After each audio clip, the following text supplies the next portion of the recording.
When you suggest to people that their money should be gold or silver coin, as it says in the Constitution, they sometimes stare at you with a blank expression or make the most extraordinary comments. Do you feel that our paper currency should still be backed by gold or silver? I think there should be a backing for currency. Otherwise, there's a temptation to run it out and make too much of it. I'm not really sure what you mean. Like change the color of our money or something, or? I buy silver. Gold. I don't know a lot about this subject, but I would say just because of counterfeit. I think it should, but unfortunately it isn't. Okay, why do you think it should? I don't think the current system is stable. These statements by everyday American citizens show how little people understand the intentions of the Founding Fathers. As the Constitution itself says, it is the supreme law of the land. And therefore the Constitution ranks ahead of any statutes of Congress, any statutes or constitutions, for that matter, of the states, and decisions of the courts. And any law or decision of the courts that is inconsistent with it is to that extent void. It's not a law at all. So, what's going on here? Why does the Constitution clearly state that our money shall be coin, yet we are using government-issued, supposedly official, paper dollar bills? And we can't even redeem these for silver any longer. And why does Thomas Jefferson, the very man who drafted the Declaration of Independence and co-authored the U.S. Constitution, warn us about banks and corporations? Something is off here. The Federal Reserve System, to most people, seems like it is an agency of the federal government. That's what I thought it was when I first started to research this topic. But it turns out that it's nothing of the kind. The Federal Reserve is a hybrid organization. It's a partnership between the federal government and the private banks. When you look at it deeper than that, its essence is neither as a government agency or a private company. In reality, it is a cartel. In other words, it's no different in essence than a banana cartel or a sugar cartel or an oil cartel. It's a grouping of the large private corporations in the field, banking, who have come together to create agreement between themselves to limit competition, to preserve their profits, and to make sure that no newcomers come in and take away their position. That's what cartels are always designed to do.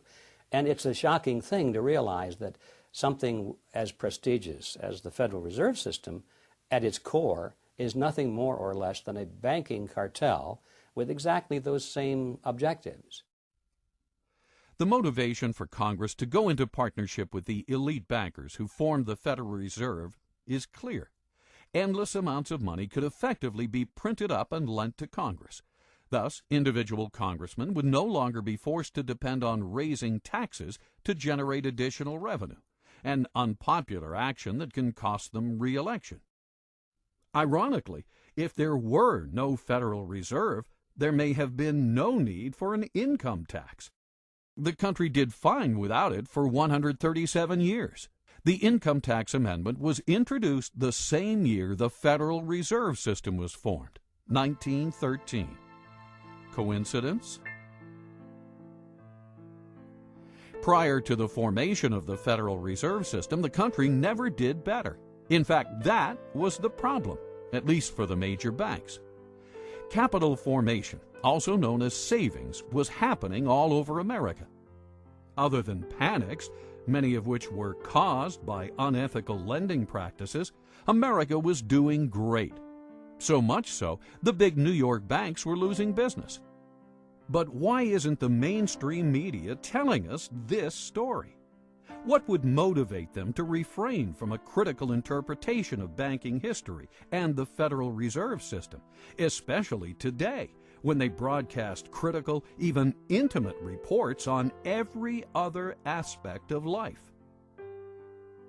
I consider the Federal Reserve Act and the creation of the Federal Reserve as being unconstitutional. It gave the government then the power to create legal tender out of thin air, that is, to create paper money. And although they didn't do that overnight, between 1913 and 1971, that is exactly what happened.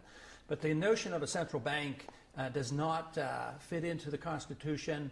The Congress has the authority to coin money, and only gold and silver should be legal tender. And this is an absolute contradiction of the Constitution to have a Federal Reserve System and a central bank. Not a lot of American people understand it, and I would add that probably not too many people here in the Congress understand it either. I think they see it as a convenience, and I think a lot of other people see it as a convenience because they think they're protected by the type of system that we have. But a fiat monetary system or a paper money system is merely a system where the government has this power and authority to dictate and insist that a piece of paper is legal tender. And even members of the banking committee have come up to me and they said, "You mean our dollar isn't backed by gold anymore?" Not realizing that the Federal Reserve really accommodates big government bureaucrats and politicians. There's another major problem with the system in that the system is a cartel structure, which means they've taken all the banks in the country and put them into one economic unit that's essentially regulated from the top by the Board of Governors of the Federal Reserve System. Comes 1932-33, you had the crash. The Roosevelt administration came in, and one of the first important pieces of legislation that was passed was the National Industrial Recovery Act of 1933. And the National Industrial Recovery Act of 1933 did for all industries in the economy the same thing that the Federal Reserve System did for the banks in 1913. It created a cartel structure. All the steel producers were in one group, poultry people were in another group, mining people were in another group, and on top of this whole thing was something that looked like the Board of Governors called the National Recovery Administration. The National Industrial Recovery Act was challenged as to its constitutionality, and a case went to the Supreme Court in 1935, the Schechter poultry case. And the Supreme Court unanimously declared it unconstitutional. They said this kind of delegation of power by Congress to private parties is, and this is an exact quote, unknown to our law, unquote. You couldn't find it anywhere by any method of interpretation, simply unknown. Well, the difference between the National Industrial Recovery Act and the Federal Reserve Act is essentially zero. The peculiarity here is that the Federal Reserve Act has never gotten that question to the Supreme Court. Let's take a second look at the words of Thomas Jefferson. A deeper look at exactly who owns and operates the private banks known as the Federal Reserve System, and what their mission statement might be. The banks and corporations that will grow up around them will deprive the people of all their prosperity. Interesting that Jefferson not only mentions the banks that will grow up, but the corporations as well. Bear in mind that each one of the Federal Reserve Banks is basically a private corporation. Neither you and I, the people, nor the federal government, for that matter, own these corporations, these so-called banks. They are owned by other corporations, known as member banks.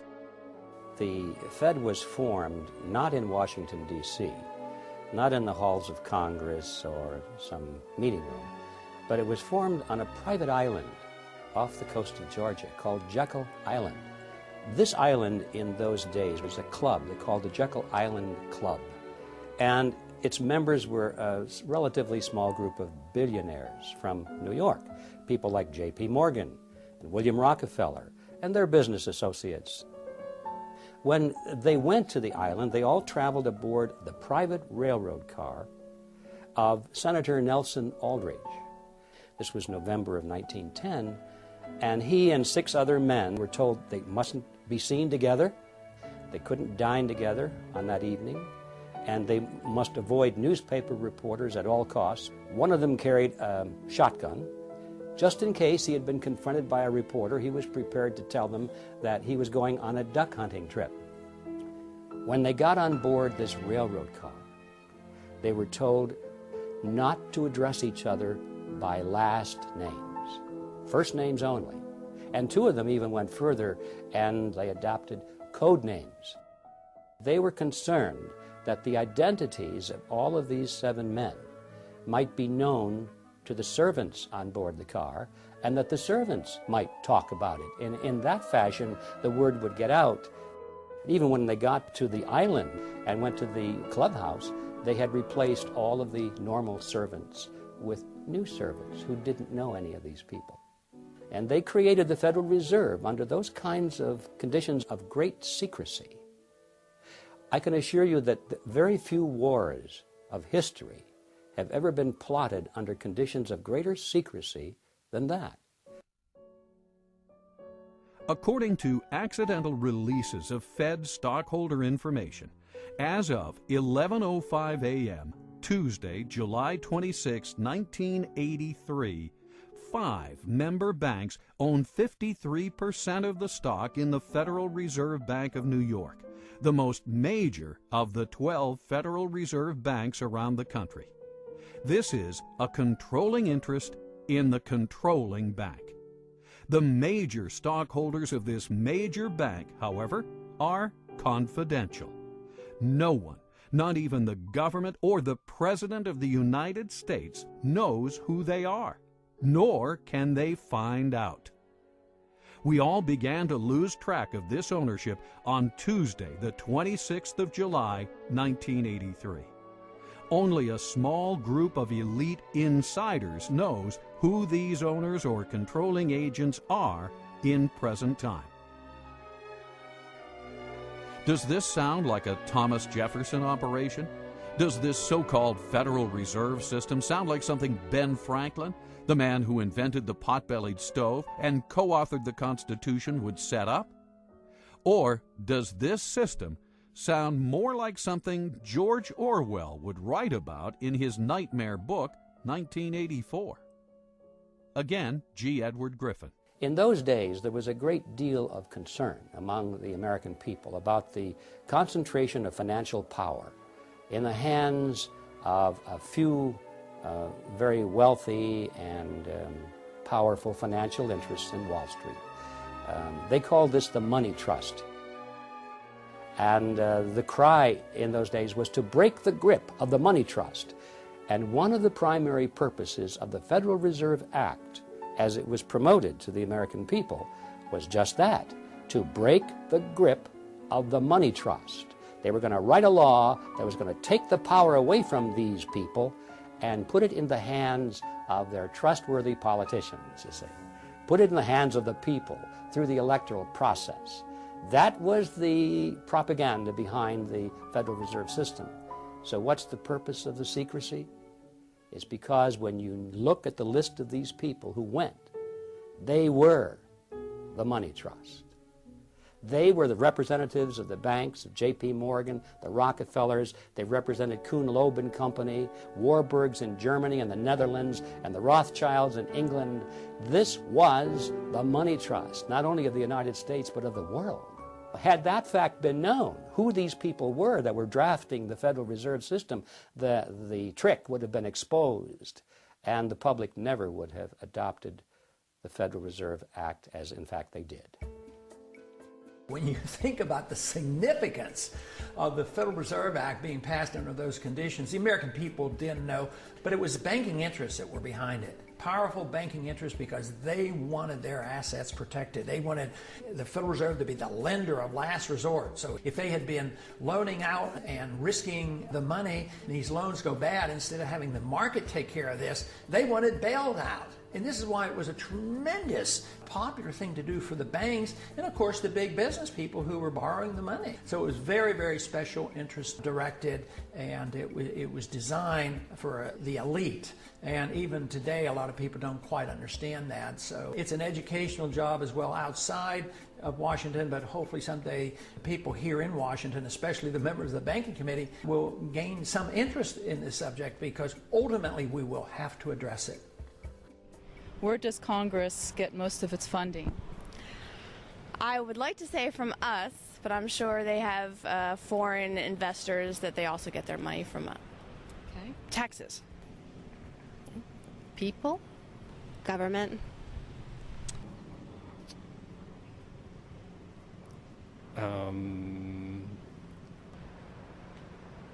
gets it out of federal taxation, of course. from taxes, but if you mean today, a great deal we're getting from China buying treasury bills. They print it. And can you elaborate on that? They have no funding. They have no money. It's all puff and mirrors. They have no money. It's all an illusion. There's not much in back of it. As we can see, the average American citizen has conflicting ideas as to where Congress gets its funding. In actuality, Congress gets most of it by borrowing it from the Federal Reserve. The Federal Reserve gets the so-called money by effectively printing it up. The whole process is known as the Mandrake mechanism. Thus, today's paper currency, far from the gold and silver coinage stipulated by the founders, is essentially created out of thin air. Most people are alarmed when they hear about the fact that the Fed can create money out of nothing and charge interest on it, so-called interest. It starts with Congress. Remember, a moment ago I said that the Federal Reserve System was a partnership between a cartel and the federal government.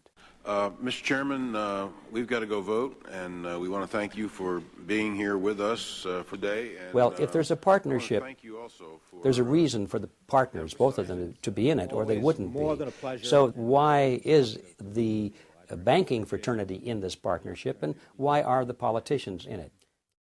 Congress needs more money. They always need more money. They like to spend money. That gets them elected. They don't like to raise taxes because that gets them unelected. The answer, of course, is that they borrow it. If you're not going to tax it from somebody, you can borrow it from somebody else. And that's why we have government bonds and treasury notes and bills and so forth. And we have what's called the national debt, because they borrowed money to pay for current expenses that they don't want to pay for through taxes, because that would be unpopular. So 30 days after they borrowed $1 billion, or 60 days, whatever the term of the loan is, they have to pay that money back. Well, lo and behold, it turns out that the congressmen and the senators are still not taking in as much money in taxes as they are spending in benefits, so they don't have the money to repay the loan. So what do? Easy. Borrow some more. Borrow enough to pay back the original loan, plus a little bit more to keep them in office. So this process goes on and on and on, and that's why we have the national debt growing and growing and growing. The Federal Reserve enters the picture at this stage because, you see, they can never borrow enough from the private sector. There's never enough existing money out there for the politicians to borrow. So what do? They go to the Federal Reserve System, and by agreement, remember this is their partner now, the Federal Reserve System agrees literally to create the money that they're going to lend to the government. It's not really a lending at all, as you can see, but they use the old traditional words of lending it to the government, when in fact all they're doing is just printing it for the government. They're creating it for the government, and then they call it a loan.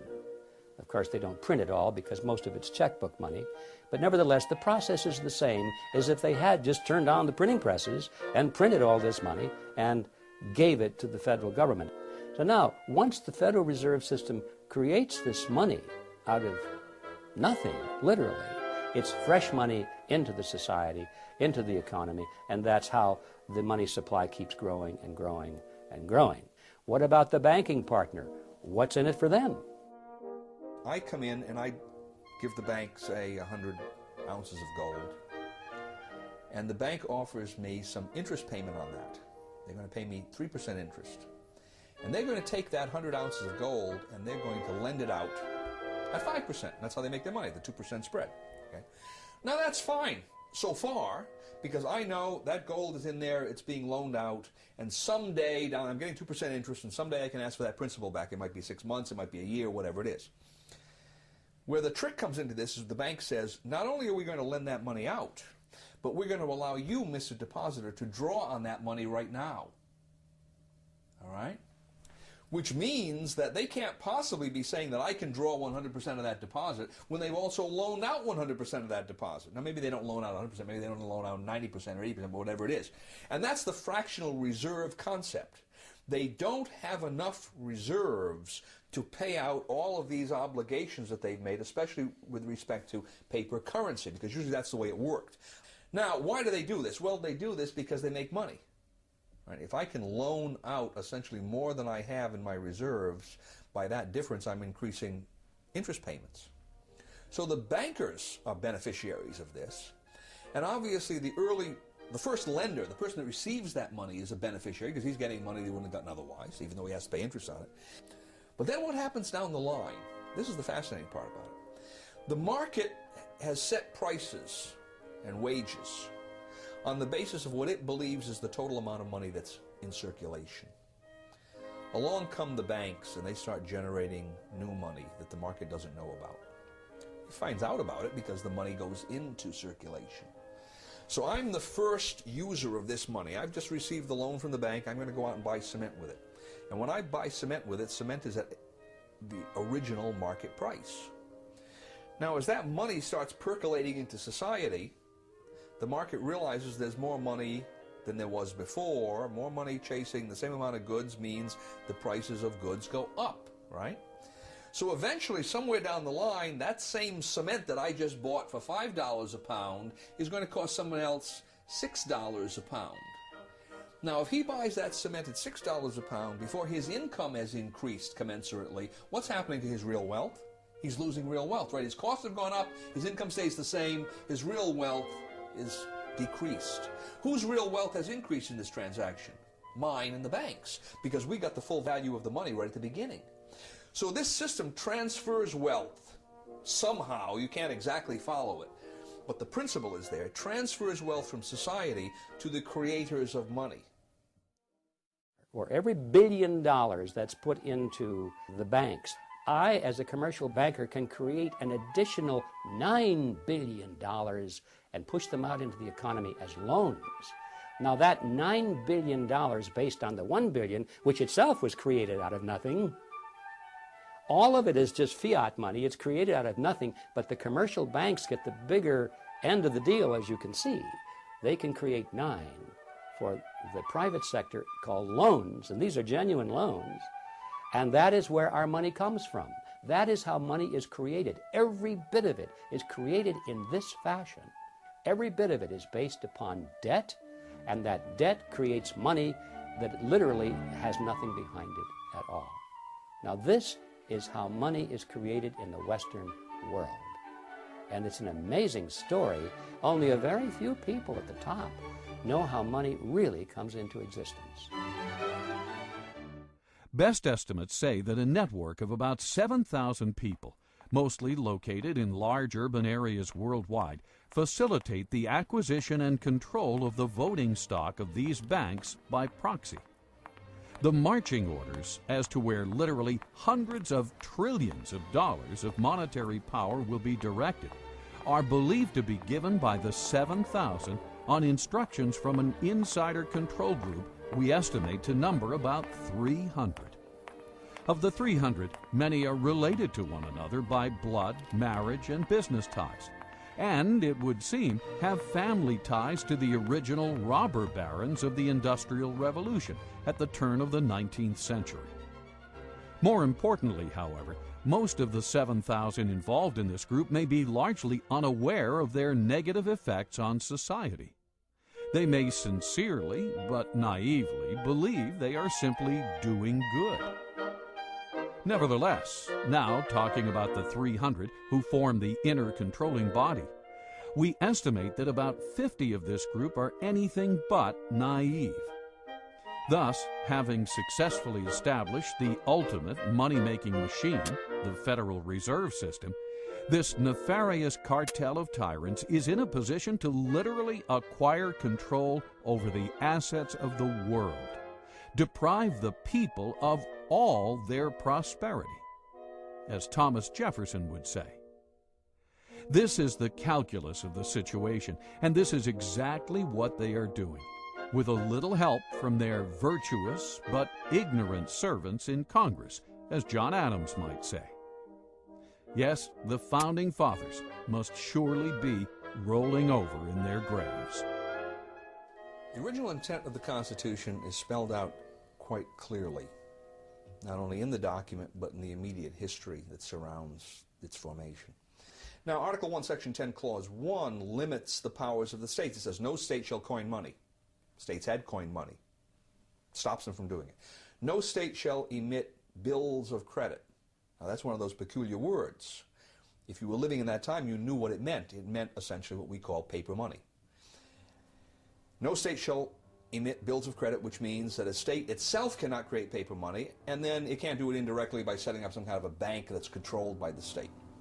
Third provision in that clause is, no state shall make anything but gold and silver coin a tender in payment of debts. And notice the language, no state shall make anything but gold and silver coin, meaning states can and should make gold and silver coin a tender in payment of debts. But the historical background shows absolutely clearly that paper money was not going to be allowed at the national level or the state level. And the very interesting point here is that the same people who wrote the Constitution had been to a large extent in control of the states and of the Congress under the Articles of Confederation during the War of Independence. These people had emitted large amounts of paper money. The states did it, Congress did it. When that Congress did it, was called the continental currency, and most people are familiar with the phrase not worth a continental. Paper money depreciated so radically in value that it was essentially worthless. Those same people looked back at what they had done only a few years earlier and said, we're not going to do this anymore. The inflation isn't rising prices. The inflation is the government's program of increasing the supply of money, which devalues the currency, and that causes the prices to go up. Inflation, that is the destruction of money, eventually wipes out the middle class. The best example in the 20th century being what we saw happen in Germany. As the runaway inflation came, the middle class got wiped out. In the early stages, of course, somebody benefited.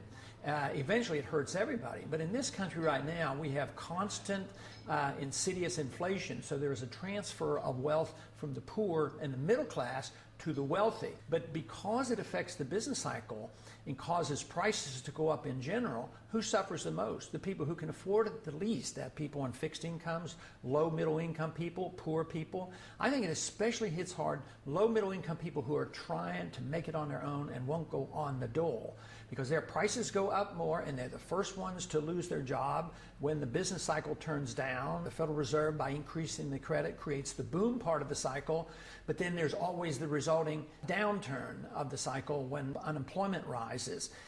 We're always live. It's almost impossible to believe that the all-powerful dominant media, what Bill O'Reilly calls the elite media, would endlessly cover all these issues, yet be silent on the very subject that is common to all of them: money, and the entity that creates and manages the so-called money supply, the Federal Reserve System. Why is this? One can never watch enough television.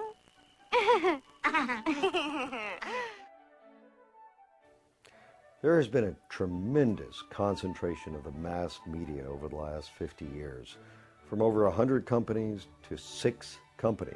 Back in the 1934 Communications Act, each media company was only allowed to own a handful of stations, and they weren't allowed to have cross-ownership. They couldn't own all the media in your town. Now they can own more and more because congressmen who've gotten elected as a result of the mass media have given them more and more.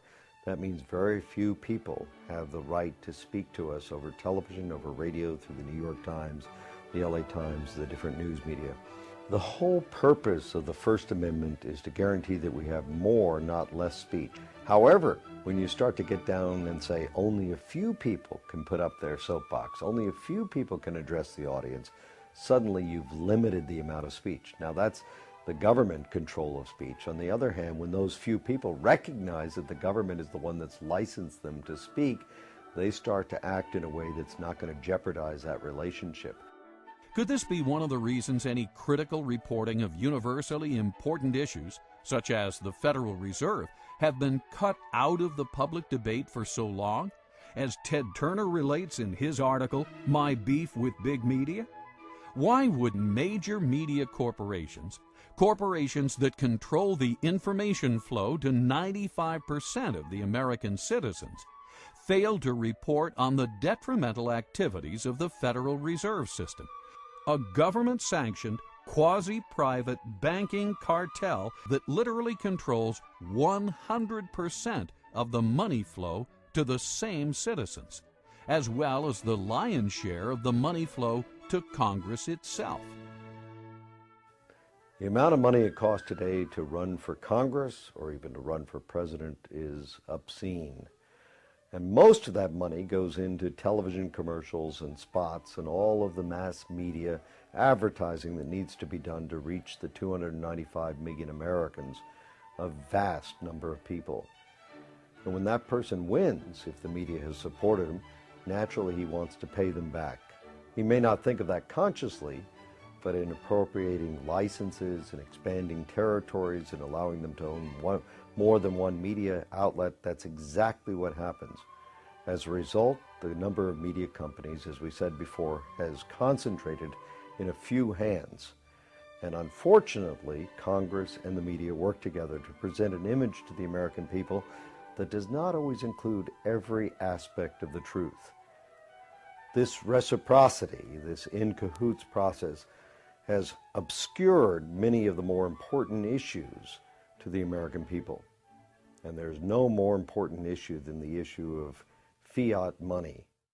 When you give men the power to create money out of nothing, you shouldn't be surprised if they turn around and create money out of nothing, because that's what they're supposed to do.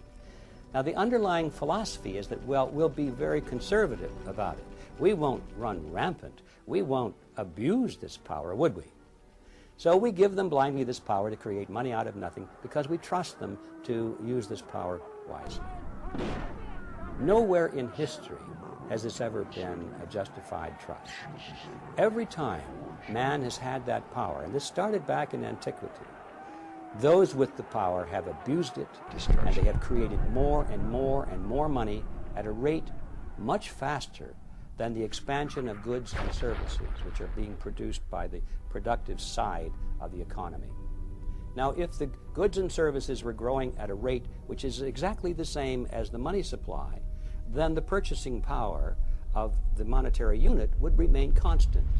In ancient Rome, if you had a 1-ounce gold coin, that would be the cost of a nice toga, a handcrafted belt, and a pair of sandals.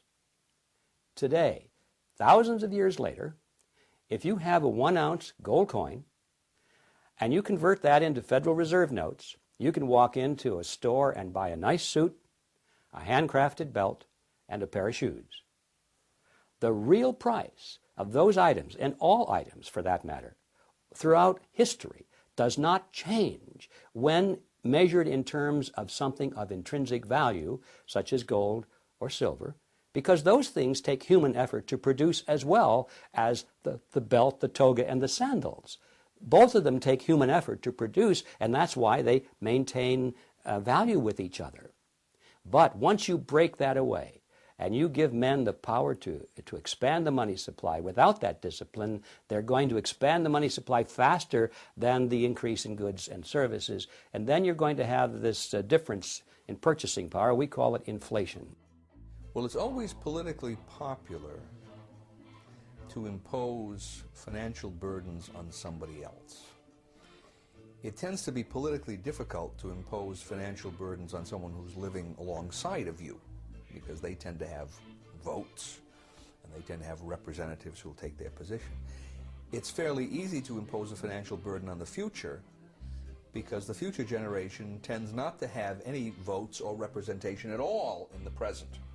As soon as you start talking about monetization of debt, where the banks come in and now buy governmental debt with new money that the banks have created through this special privilege they have of creating money in the Federal Reserve System, the redistribution of wealth that takes place through that process, most people don't understand. It happens through depreciation of currency, and the depreciation of currency usually leads to increases in prices, which the average person calls inflation. Inflation is really the increase in the money supply. The prices increase as a consequence of that. But the average person doesn't understand how this happens. And he's going to blame gold speculators in Switzerland. He's going to blame greedy unions. He's going to blame price gouging. He's going to blame everybody but Congress and the banking system. So it's easy politically, through monetization of debt, to expand borrowing beyond prudent levels. Now why is that tyrannous. Well, at a certain level, it's tyrannous. The definition of tyranny is the exercise of a power that no one should be allowed to exercise. Okay? And it's tyrannous because no one should be allowed to exercise a power that puts burdens on people that are not allowed an opportunity to be heard, an opportunity to vote, an opportunity to have some kind of a say. Right? Granted, to some extent, you're going to have to do that in the nature of government as long as you have borrowing, but beyond a certain point, it becomes tyrannous. And it's beyond that point that the present system allows our political structure to move too easily. How much, take for instance, how much is the purchasing power of Federal Reserve notes lost since World War II? About 90%. You think that hasn't had some consequence in terms of redistribution of wealth, in terms of the way the economy has developed? Of course it has. The average person doesn't see it. He can't follow the lines of cause and effect, but it's there, and his life is quite a bit different from what it would have been if that hadn't occurred. Purchasing power, monetization of debt, inflation. What do we mean by all these terms? Terms we may have heard many times, but still fail to connect the dots. Are you confused? If so, you're not alone. Inflation, I think, is a bad word because really we think of inflation as rising prices. But in reality, what's happening, prices are not going up. It's that the value of the dollar or the monetary unit is going down. That's what's really happening if we understand the process. And it's a tax, therefore. Our lost purchasing power, what we have to pay more for a bag of groceries today than we did 5 years ago, comes out of our pocket, comes out of our earning capacity. That is value which we should have, but it's been taken from us through a process that we call inflation, but in reality it's a hidden tax. Inflation is the result of being able to create money out of nothing, and that is the power we have given to the Federal Reserve System. Therefore, we can say that the Federal Reserve System is the agency of a hidden tax called inflation.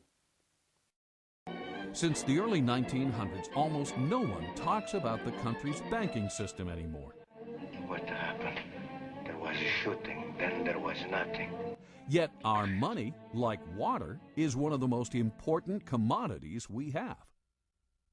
More than that, the quality of our money affects the productivity of every man, woman, and company in America.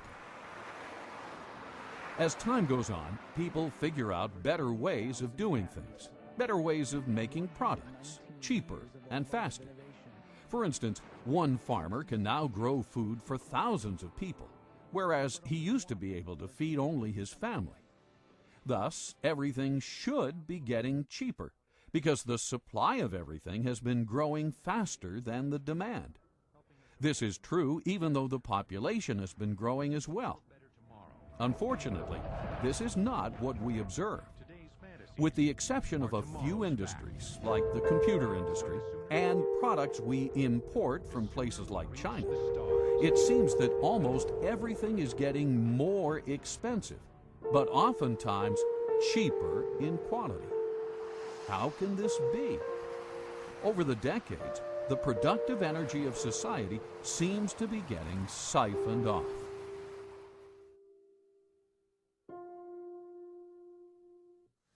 Well, it's hard to predict, but I certainly think it's possible because I think the financial bubble worldwide is something that we have never experienced before. We've had tastes of that. But Alan Greenspan, in one way, is a genius, and in another way, he is an unbelievable threat to us. He's a genius in the sense that in a technical fashion, he's been able to keep this system of inflation together longer than anybody else has been able to, especially in this last go-around from 2000 on. With the collapse of the NASDAQ bubble, we really didn't have much of a recession because he immediately started inflating massively, taking interest rates down to 1%. And now, of course, he's a little bit frightened about the bubble, and he's curtailing credit to some degree. But the dollar has become the gold of the world. The world central banks have accepted the dollar as if it were gold.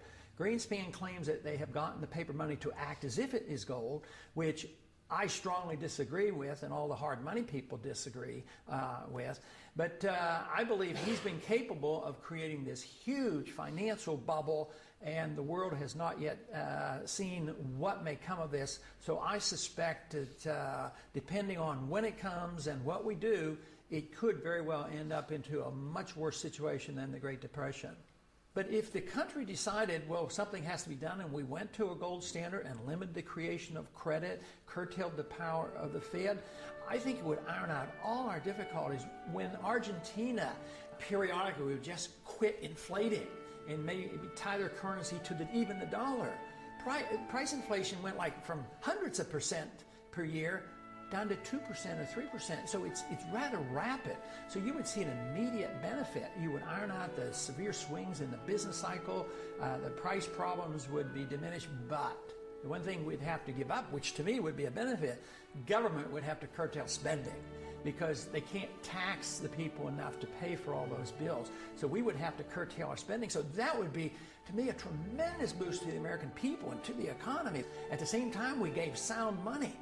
I mean, this would be fantastic. Within months, there would be some people who would suffer from the adjustment period, but it might be the people who have benefited so much over these years. But the average person, the poor person, the jobs would become available.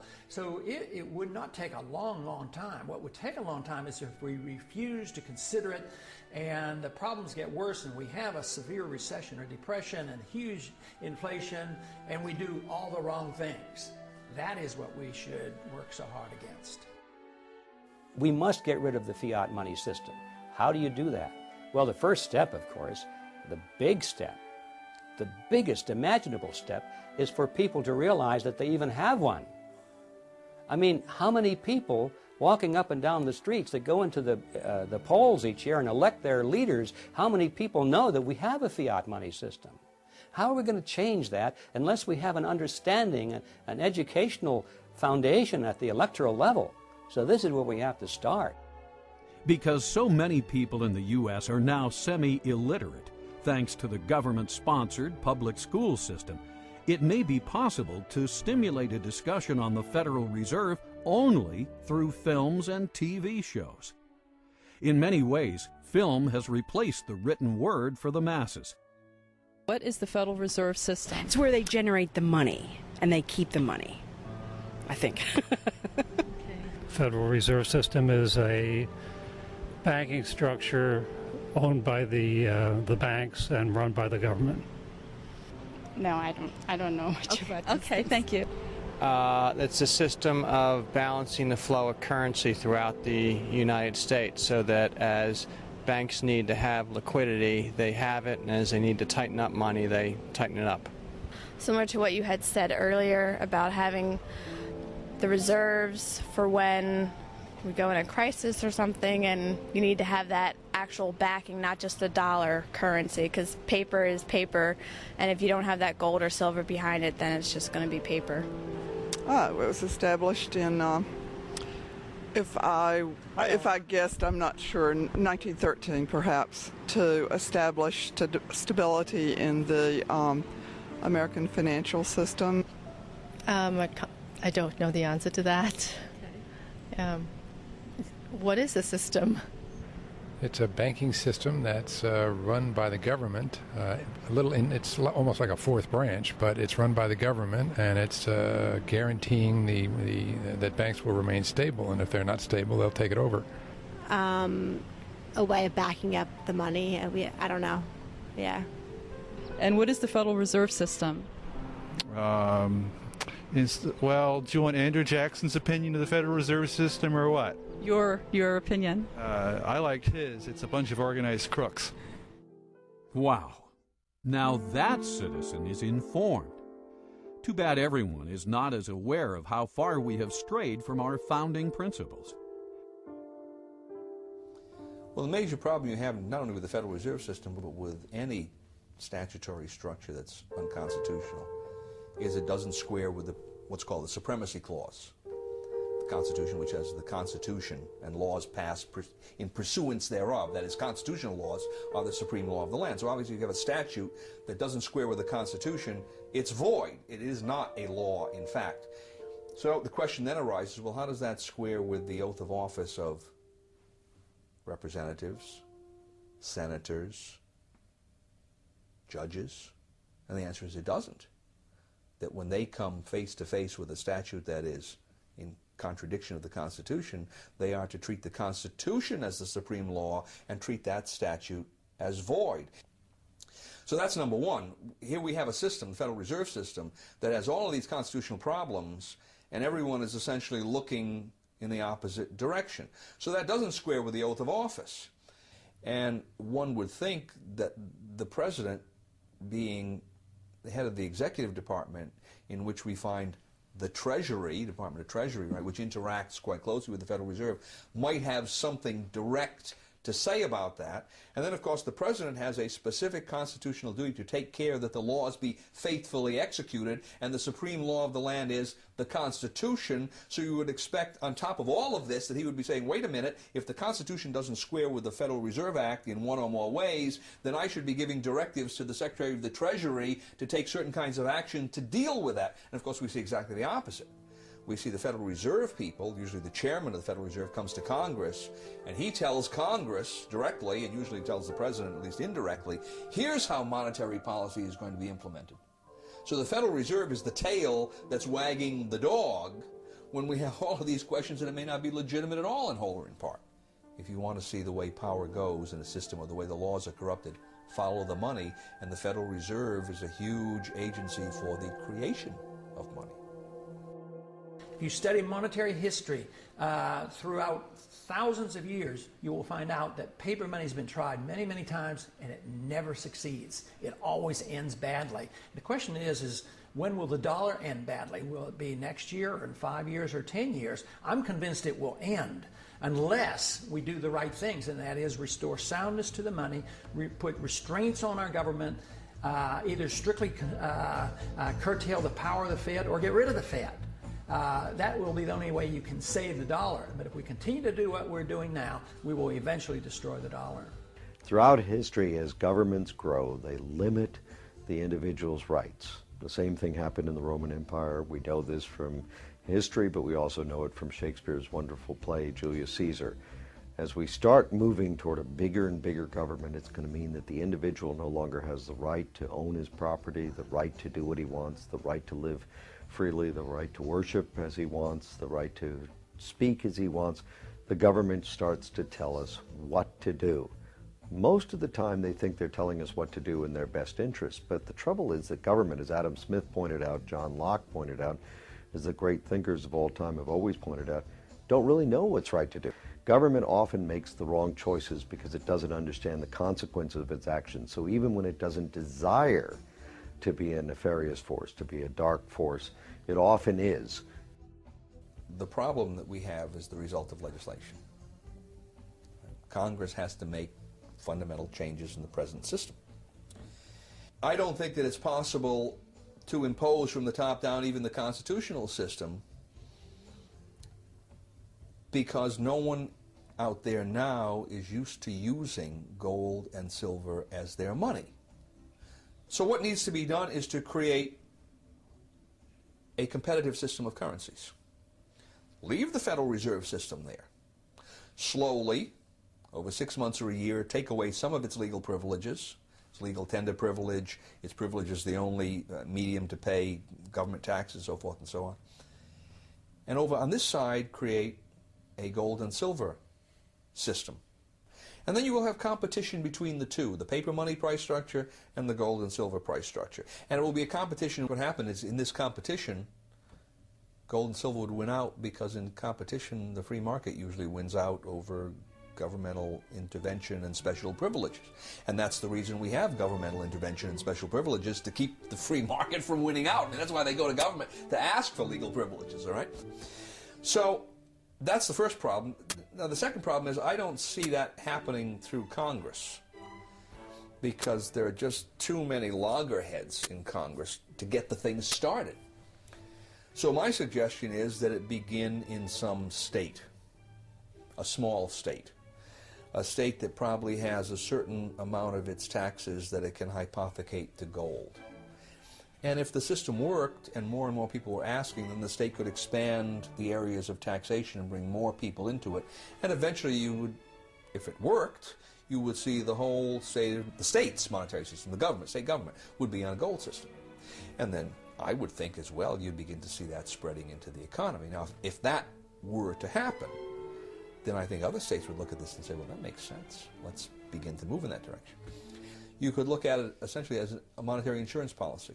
They don't have to go beyond 10%, but 10% gold holding is perfectly prudent. And if something were to happen in the economy, if there were to be a monetary crisis, banking crisis, then the state could rapidly expand the system because people would know how it operates.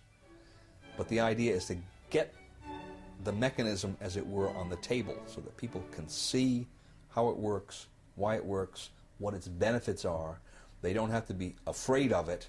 And arguments along the lines of there's not enough gold and silver in the world to do this will, that kind of thing will be shown to be fallacious. Concerned citizens should be asking themselves questions like, why do you feel like you're on a treadmill that's constantly running faster? Hey. Why does it now take a 2-income family to make ends meet, thus preempting women from their traditional role of providing stay-at-home childcare? Why do we see a never-ending expansion of government, even though our elected officials endlessly promise to reduce it? Where does the government get the funds to wage perpetual war, yet fails to provide the basic protection citizens needed on September 11th? Why do rich people seem to be getting richer, while you and all your friends seem to be hardly making ends meet? Why does a first-class stamp now cost you nearly 40 cents when it used to cost only 5 cents? Should a 90% loss of purchasing power be tolerated? Where does it end? It's easy to see where we're headed. You don't have to be a rocket scientist. If you follow a graph, and you can see that there are points on this graph and they're going constantly in one direction, and they've been doing this for 50 years, you don't have to be a rocket scientist to see where it's headed. Where this graph is headed is for total destruction of our monetary system. Our money will be totally worthless, and it'll probably be reissued in the form of some international currency, which will be equally worthless. But the value to these people is that once it's on an international basis, there's nowhere else to go. Right now, if you don't like American dollars, you can buy Japanese yen. If you don't like that, you can buy Swiss francs. If you don't like that, you can move to whatever currency seems to be having a little better track record. Once there's an international monetary system in place, modeled completely and exactly after the Federal Reserve System, it's exactly the same, then there's no place else to go, folks. You've had it. So that's where it's headed, and if we don't turn this thing around, I think we're going to be living in kind of a modern serfdom. And we'll be serving masters, and they won't be living in the big castles that we can see, at least, and say, well, that's where the master lives up there, and we're tilling his field. Our masters will be the bankers and the politicians, and they'll live in big houses, but they won't be castles. But we'll be serving masters nevertheless, and we'll be thinking they're wonderful people without realizing that they are our masters. If the United States went back to constitutional money, it would be an amazingly wonderful event, because it wouldn't be just going back to constitutional money. In order for that to happen, that means you'd have to assume a groundswell of awakening on the part of the electorate. And they would understand not only what's happening in the monetary system, but what's happening across the board in our political system. I think we would have a great resurgence of prosperity and tranquility.